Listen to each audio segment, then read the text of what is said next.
last lecture we have covered the topics like crushing of the struggle and causes for its failure. मतलब ये struggle क्यों एक failure रहा, उसके causes हमने last lecture में देखे. Okay, now let us continue ahead. Consequences of the freedom struggle. End of rule of East India Company. मतलब ये जो फ्रीडम स्ट्रगल था 1857 का, उसके कॉन्सिक्वेंसेस क्या रहे. कॉन्सिक्वेंसेस मतलब उसके इफेक्ट्स, उसके आफ्टर इफेक्ट्स, उसके रिजल्ट क्या रहे, उसकी वजह से क्या बदलाव आया. Okay, that we are going to see. एक तो है end of rule of East India Company, यानी जो ईस्ट इंडिया कंपनी का जो रूल चल रहा था, यू नो, जब वो कंपनी आके इंडिया में एस्टेब्लिश हुई और धीरे धीरे उनका रूल चलने लगा इंडिया में, उस रूल का एंड हुआ and then British parliament took over Indian government. Okay, let us see. Due to the company rule there was growing dissatisfaction among the Indians and the British rule had to face the struggle of 1857. Okay, ये जो company rule है, company का जो rule था, okay, उसके वजह से you know Indians के मन में डिससैटिस्फैक्शन ब्रिटिश के खिलाफ बढ़ने लगी थी, जिसके वजह से ये स्ट्रगल हुआ, 1857 का स्ट्रगल हुआ. Okay, it forced the British parliament to end the rule of the company and instead take over the responsibility of ruling over the people of India through the Government of India Act 1857. ठीक है, इसके वजह से क्या हुआ, British parliament was forced to end the rule of East India's companies, okay, East India companies, and instead they took the responsibility of ruling India through India government, through government of India act 1857. फिर British parliament आ गए और उन्होंने अपना government India में setup कर लिया. The governor general was now designated as the viceroy of India. जो governor general जो था पहले, जब यू नो कंपनी का रूल जब चल रहा था, उस वक्त गवर्नर जनरल यानी the person who represents his country, okay, उसको गवर्नर जनरल बोलते हैं. वो जो डेजिग्नेशन है, वो जो पोस्ट है, उसका नाम चेंज करके वाइसरॉय ऑफ इंडिया कर दिया गया. Lord Canning happened to be the last governor general and the first viceroy of India. Okay, Lord Canning जो यू नो एक ब्रिटिश ऑफिसर थे, he happened to be the last governor general and the first viceroy of India. Okay, after the establishment of British Parliament in India, a new post called Secretary of State was created in the British government to look after the affairs of India. India के affairs को देखने के लिए, manage करने के लिए, okay, administer करने के लिए इंडिया को ब्रिटिश गवर्नमेंट ने एक नया पोस्ट क्रिएट किया, which is called the secretary of state. Okay, यानी ये पोस्ट जो सेक्रेटरी ऑफ स्टेट, वो इंडिया के कामकाज देखेगा. Okay, queen's proclamation. Proclamation means declaration. Queen जो है, यानी इंग्लैंड की जो क्वीन थी, क्वीन एलिजाबेथ, उनका प्रोक्लेमेशन रहता है. सॉरी, क्वीन विक्टोरिया, उनका proclamation. Queen Victoria of India issued a declaration addressing the people of India. Okay, the then queen, okay, उस टाइम की जो क्वीन थी, क्वीन विक्टोरिया इंग्लैंड की, उन्होंने इंडिया में एक डिक्लेरेशन किया. ओके, इंडिया के लोगों को एड्रेस करते हुए उन्होंने क्या कहा इंडिया को, इंडिया के लोगों को, all Indians are our progeny. Progeny का मतलब है चिल्ड्रन. मतलब वो क्या बोल रही है, दैट सारे जो Indians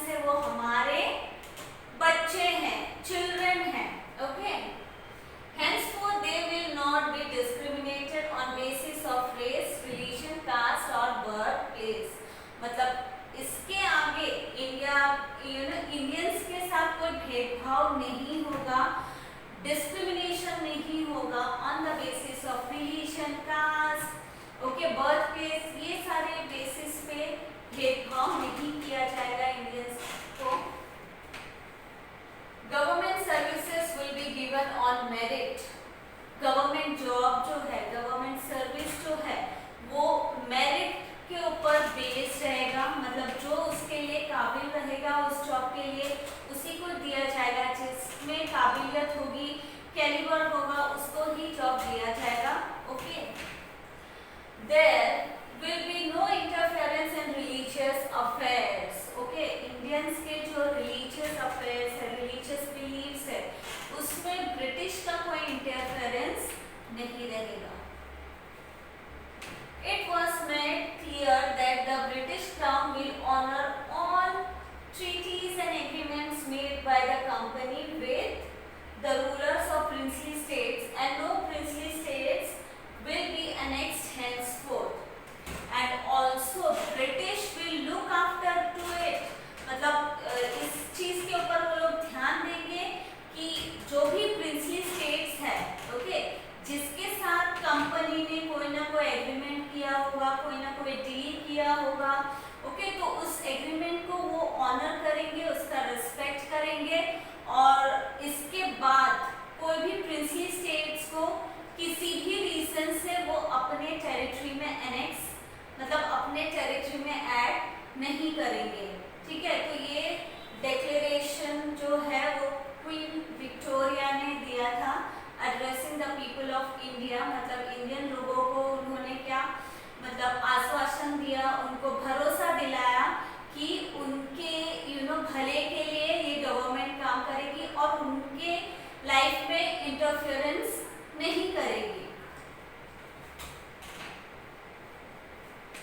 change in composition of army.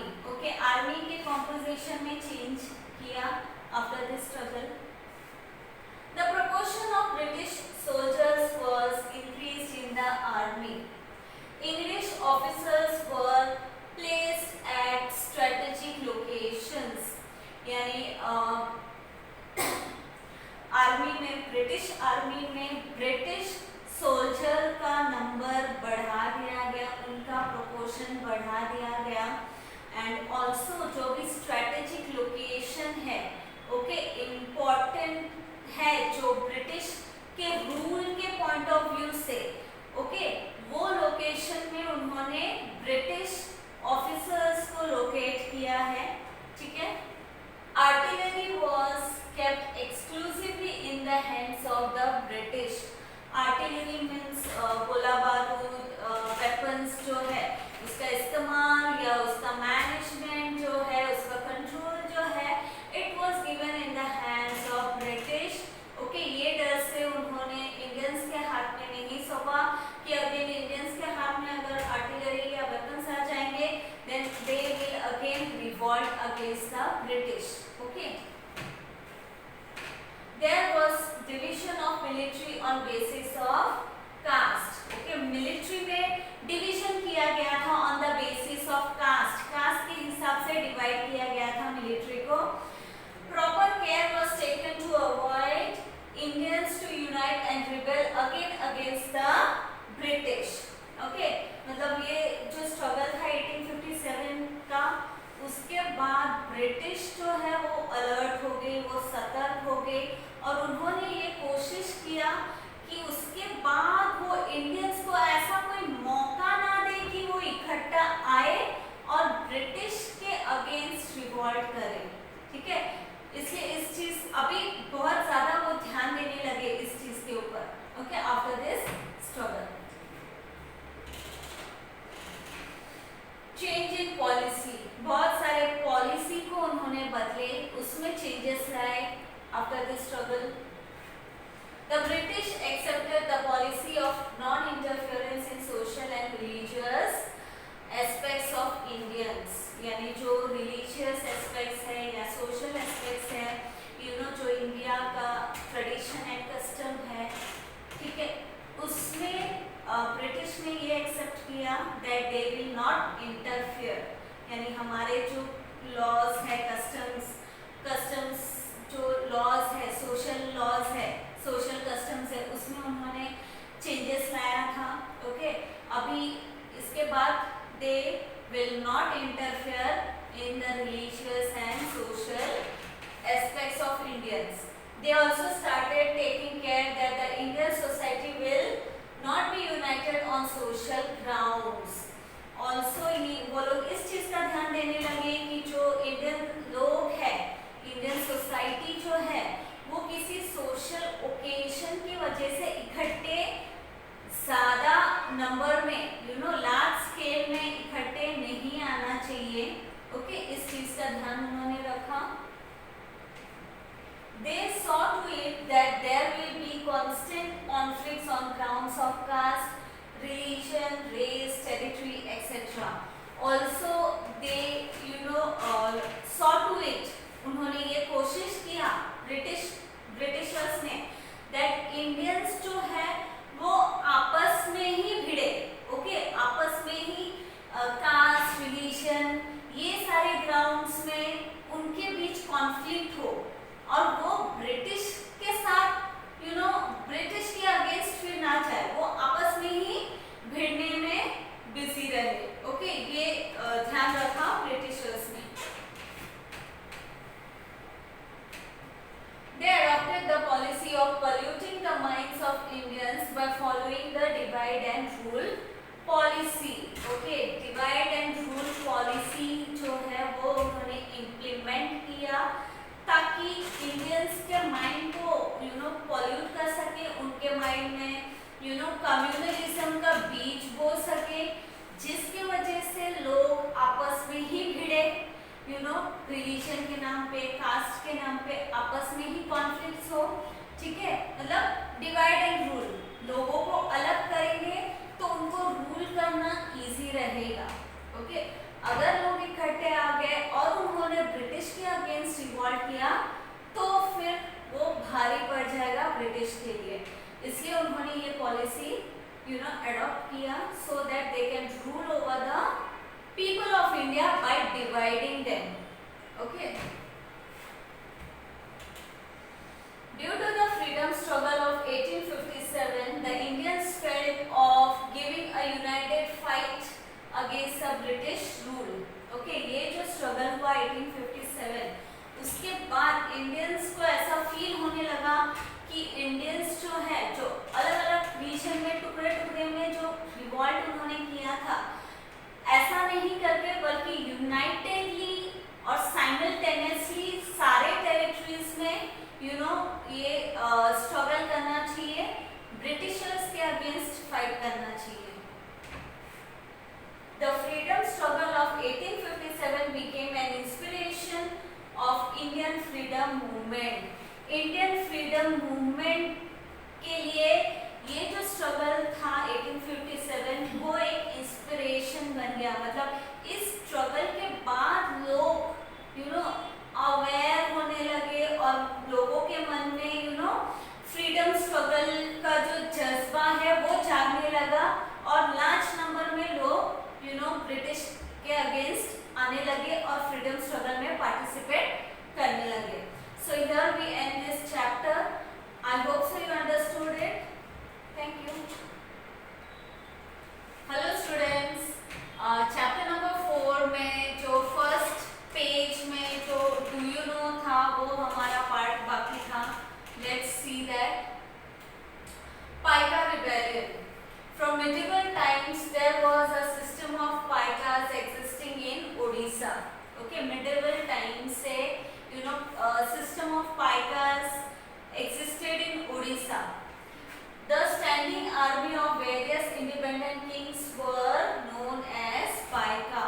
Okay, जो standing army है, अलग अलग kings के जो army रहते हैं, उनके राज्य के जो army रहता है, जो standing आर्मी रहती है, मतलब जो खड़े होके लड़ाई करते हैं।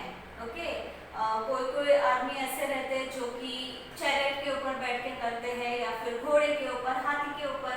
कोई कोई आर्मी जो है वो स्टैंडिंग ट्रेन रहते हैं, स्टैंडिंग फाइट करने के लिए, तो उनको पाइका बोलते हैं।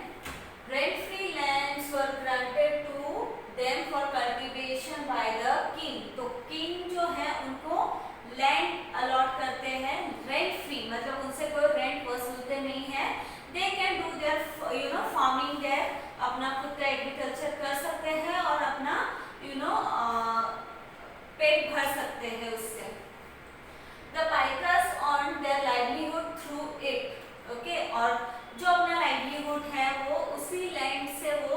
अर्न करते थे, मतलब जो फसल जो अनाज उसमें उगाते थे वही वो खाते थे और उनका गुजारा होता था। In return they were suppose to stand by the king side in case of eruption of war. तो उसके बदले उनको क्या करना पड़ता था, इन किंग के साथ खड़ा रहना पड़ता था, यू नो, वॉर के टाइम पे फाइट करने के लिए। Okay, in 1803 the English conquered Orissa. They took over the hereditary rent-free lands granted to the Paikas. फिर 1803 में इंग्लिश ने यानी जो ब्रिटिश है उन्होंने ओडिशा जो रीजन है उसको कॉन्कर कर लिया था, कैप्चर कर लिया था, और उन्होंने साथ ही साथ जो हेरिडिटरी जो रेंट फ्री लैंड है जो पाइकास को किंग ने दिए थे सो दैट वो अपना लाइवलीहुड उसमें से यू नो कर सके, वो लैंड भी उन्होंने कैप्चर कर लिया था। This made the Paikas angry. Similarly common man's life had also become miserable because of rise of salt price due to tax imposed on it by the British। तो जिसके वजह से जो पाइका थे वो यू नो बहुत ही गुस्सा हो गए, उनके मन में ब्रिटिश के खिलाफ यू नो गुस्सा बढ़ने लगा। एंड जो कॉमन मैन थे वो भी यू नो ब्रिटिश से परेशान थे, क्योंकि जो सिंपल जो चीज थी, सिंपल जो सामान था, कमोडिटी था, दैट इज सॉल्ट, उस पे उन्होंने टैक्स इंपोज कर दिया था। मतलब सॉल्ट जो है वो हमारे यू नो बेसिक नीड में आता है, ठीक है, तो उसमें यू नो ब्रिटिश ने टैक्स ऐड कर दिया था, टैक्स लगा लिया था, जिसकी वजह से जो कॉमन लोग थे वो भी गुस्सा थे ब्रिटिश के you know against. This resulted in an armed rebellion of